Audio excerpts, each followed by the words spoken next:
Hello class, today the next topic we are going to take up is the base, right?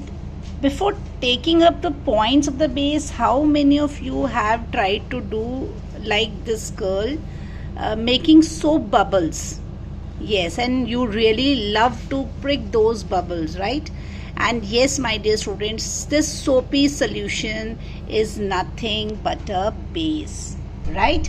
So whenever you are taking a bath, even if some of your soap gets into your mouth, then how did it taste? It tastes bitter.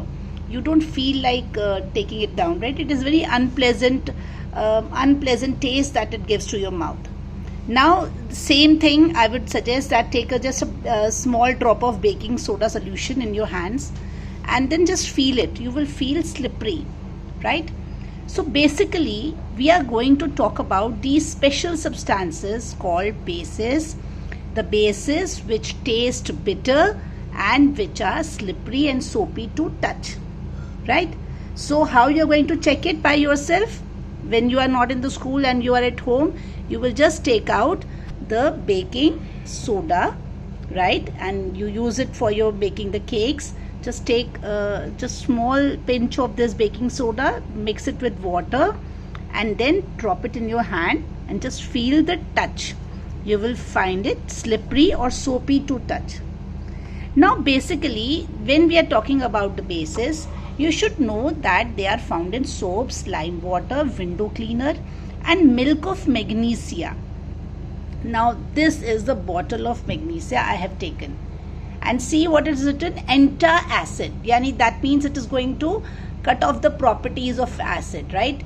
This is basically the milk of magnesia. When you will go through the base of this bottle line, you will find the magnesium hydroxide written very nicely over there. So this is antacid, because if indigestion problem is there, then we take this milk of magnesia. Now baking soda.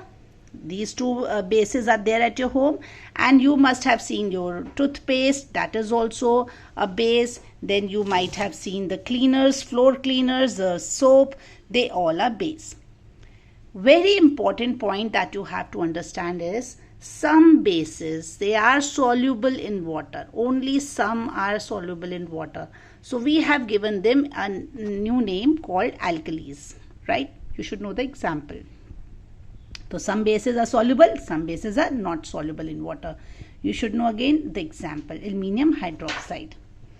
Now are the very important last section of this base, that is some bases are strong and some bases are weak also. So whatever is strong, they are corrosive. So we are going to take A, B, C. A, B, C. Alkalis, bases which are soluble in water, bases के बारे में बात हो रही है, and some bases are strong, bases are corrosive in nature. You should know the example, sodium hydroxide, this is sodium hydroxide, this is potassium hydroxide. Why we are saying corrosive? Because they can damage the tissues and they can burn off our skin. So what is the caution we have to take in the labs? We should handle the base with care, right? While handling the base, we should be careful. We should be very careful when they are, because their nature is corrosive. So now what we have learnt in today's class, bases are bitter in taste, bases are slippery and soapy, bases they are found in soap, lime water, window cleaner, the milk of magnesia, the Digene bottle is milk of magnesia, and this baking soda. Some bases are soluble, they are called alkalis, some are not soluble, so they are not given any name. And the bases are corrosive in nature. So strong bases are corrosive in nature.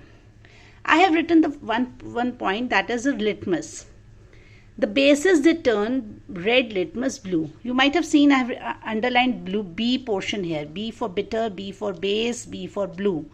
So litmus is an indicator, and with this indicator the bases give blue color, right? And that is the reason I have taken the blue sheet. And if I have taken the blue sheet, now can you guess why this company has taken the base color blue here? Why the Digene bottle is also using that blue color?